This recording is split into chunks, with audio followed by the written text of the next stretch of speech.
Yo, guys, what's going on? Today we're going to be talking about Jalen Green, the future Rockets superstar. At least I think so.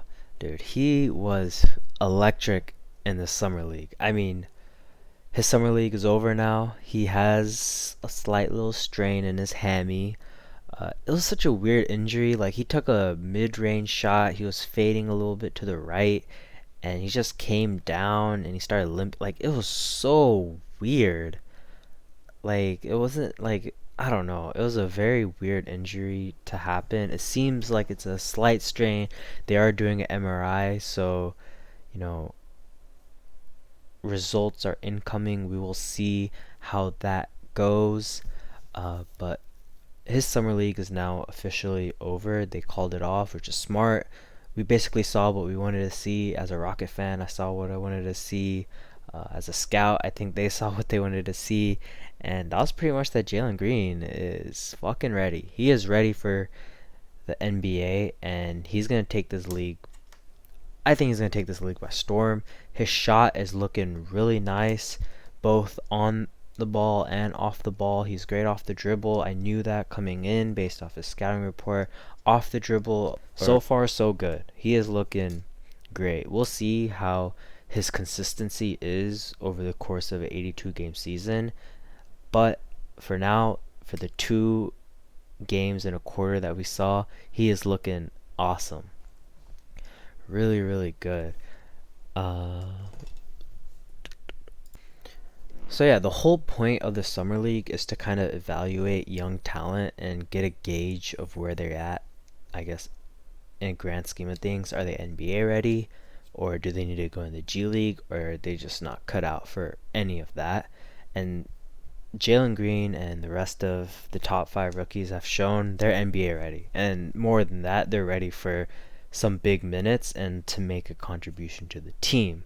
Now, where Jalen Green is going to get those minutes, I will talk about later towards the end of the video. So if you just want to cut to that, you can just go to the end. But overall, his game, especially on the ball and off the ball, is going to translate really well with the Rockets and in the NBA in general because of how versatile it is. Off the ball, I think he can be super efficient. On the ball, I think he could be not as efficient, but I think he'll be, just as efficient. But I don't really want him on the ball because he's not as great of a playmaker as someone like KPJ or John Wall is yet. We'll see how he develops his game. He's only 19. He has shown flashes of it, but he's just not there yet, not at least as a rookie. So his biggest strength right now in basketball is his explosiveness and his athleticism. And we literally see it in his game. But a lot of people have been comparing his game and the way he plays to Kobe Bryant and Tracy McGrady. And I'll be honest with you, I don't see it. Like, not even like a little bit. The only similarities I have, and since we're talking about athleticism, is to Kobe, and that is the elevation that he gets on his shot. Not like when he drives in or when he dunks, nothing like that. The elevation he gets on his shot is very similar to the elevation Kobe got on his shot, especially initially when he entered the league, right? But in terms of like dunking and stuff, it's different. When Kobe went to dunk, I felt like he was trying to dunk through people, right? And when Jalen Green tries to dunk, I feel like he's trying to dunk around people. But that's just kind of like, maybe he's just not strong enough yet. We'll see. But yeah, overall, I loved what he showed in terms of athleticism, especially in the sense that. So that's like one of the big reasons I love Jalen, is because he uses his athleticism in his game all the time, especially when he's taking a shot, when he's driving in, and literally everywhere. And that kind of goes into his 3 level scoring ability. He has literally every facet of the game to a T, and he's mastered it. Now he's just putting it into practice. Like, just look at his shooting splits. They were just ridiculously good for a 19-year-old.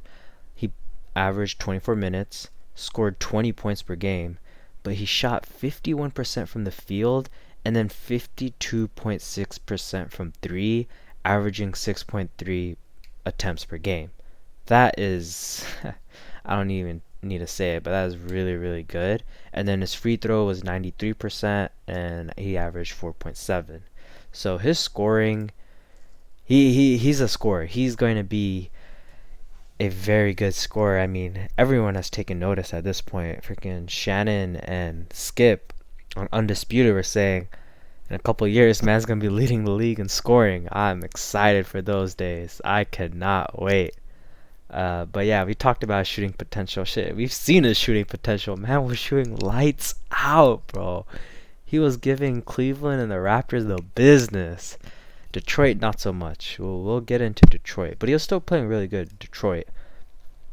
And his playmaking potential, this is actually kind of something that I wouldn't say strength. He did have his moments with the playmaking, like that bounce pass to KJ Martin on with the when he was in the Cavs game, and that was really good. It was just easy bounce and it was a dunk.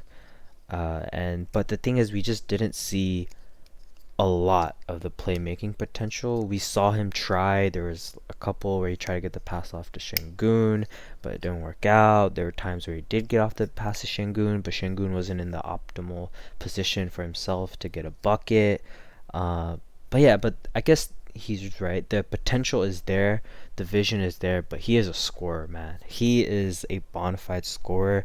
Devin Booker, Bradley Beal, Zach LaVine. He's not gonna be, the combo two guard like a James Harden. He's not going to be dishing out assists like Kevin Porter Jr. or like Luka. It's not going to be like that. And his experience, that is huge.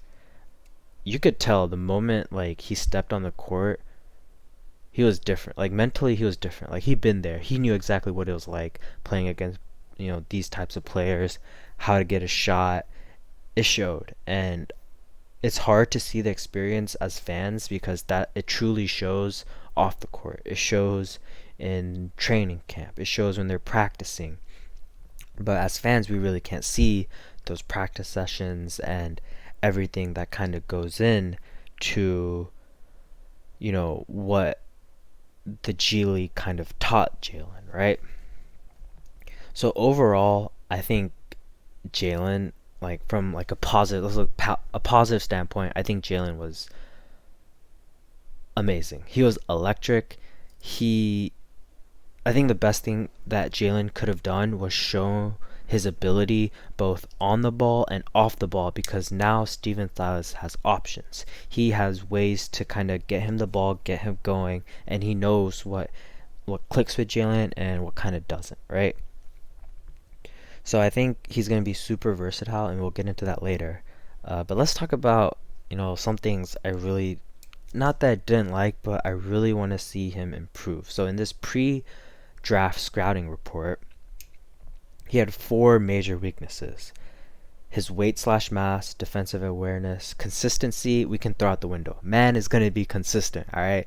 We'll see how that lasts in an 82 game, season where it's long, it's stretched, it's hard for rookies because it's new to them, but maybe he can adjust really well. We don't know, we'll see. And his handle in traffic. I think all 3 are viable, especially the weight and mass one. And I'm going to attack that one right now. That one was very worrying. I don't think his on-ball defense is actually not bad. He stays low. He has his hands spread, not forward, which is exactly what you want. He moves really well laterally, and he's, we want to see him using his athleticism and his explosiveness on the defensive end as well. We'll see if he can be a good shot blocker. I don't know about that one. But his off-ball defensive awareness wasn't that bad. I really didn't see him get caught lacking like a James Harden kind of thing. But overall, his defense, from a mental standpoint, was pretty good. It was pretty good. But from a physical standpoint, he was lacking, all right. Especially in the Cade Cunningham game, like you could tell, like Cade wanted to put this guy in the gym. He wanted to show that I'm stronger than you, I'm bigger than you, and I'm gonna play off of it. There's times where he just got bullied straight up to the rim, and he couldn't do anything about it. He was just, small, or not small. He just was, weak. That's just how you gotta put it. He was weak. And I think there was a play where Cade Cunningham wanted Jalen Green in the low post. Like he was trying really hard to get the ball. They couldn't get the ball to him, but that was more of a Sadiq Bey slash Killian Hayes kind of problem, not a Cade Cunningham. But he was trying to get this guy in the low post. That's disrespectful. But yeah, his weight slash mass is gonna be a problem, and it's something he really. I don't think he can even improve upon it. Like his frame is super slender. Like it's like a KD kind of frame, a Brandon Ingram kind of frame. Like look at Zach LaVine. He's not all that muscular, you know. He's thin, he's cut, but there's just not a lot of muscle there. Uh, and his handle in traffic, honestly, there were times where you're like, damn, you could tell like he's not a point guard, right? There are times you're like, this guy's not a point guard. He doesn't have that handle. But there are also times where you're like, what the hell? How the hell did he manage that? I think there was a play. It was against the Pistons.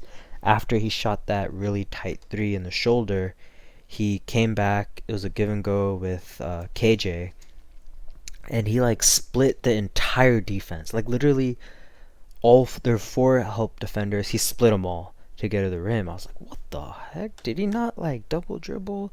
No, he just split them all, and he was really really good. So there, he flashes really good handle.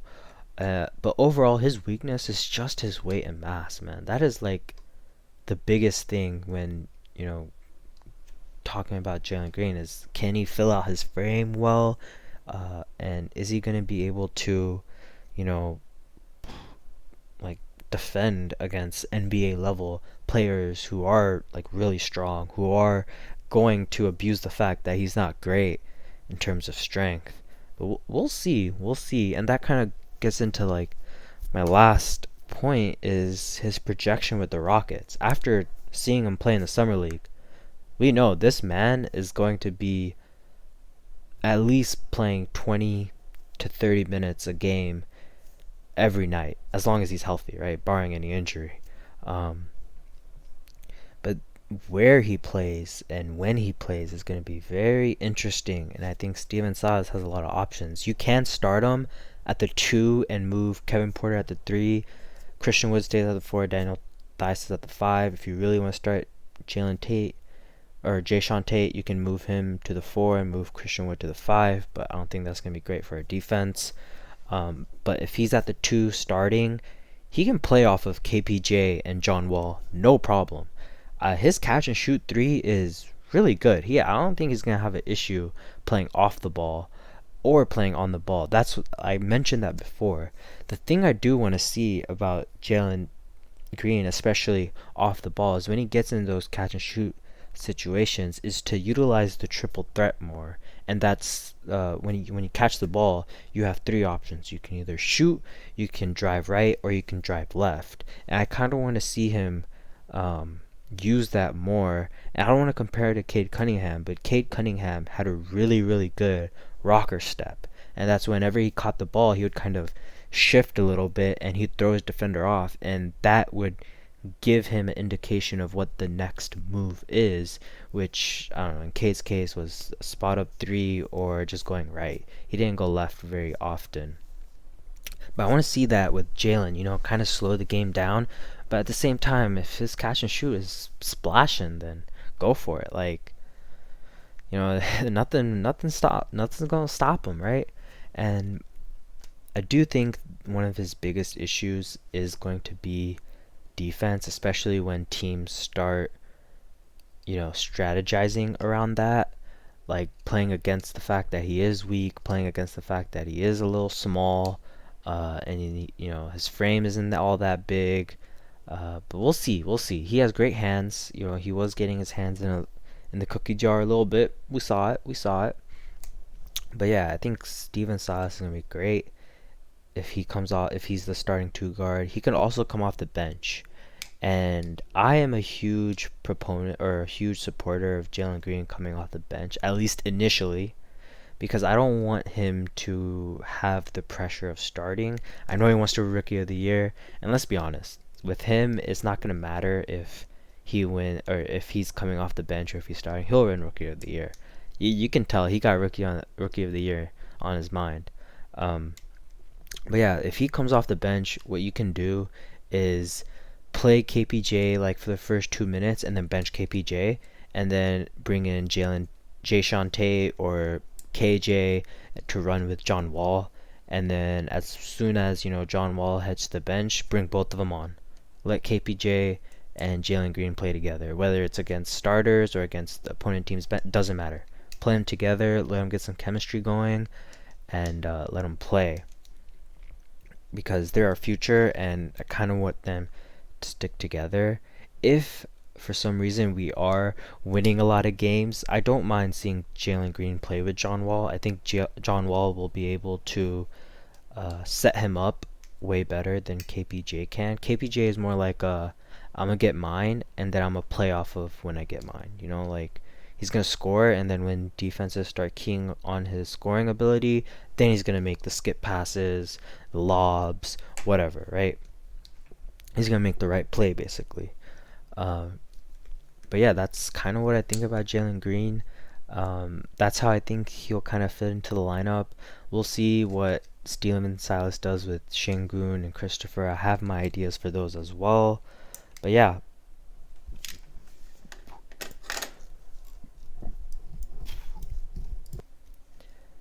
so thanks for listening to my video. It was really fun making this. It was my first time. As you can tell, I can talk about a bitch. Like if I'm passionate about something, I'm gonna just keep going without any regard.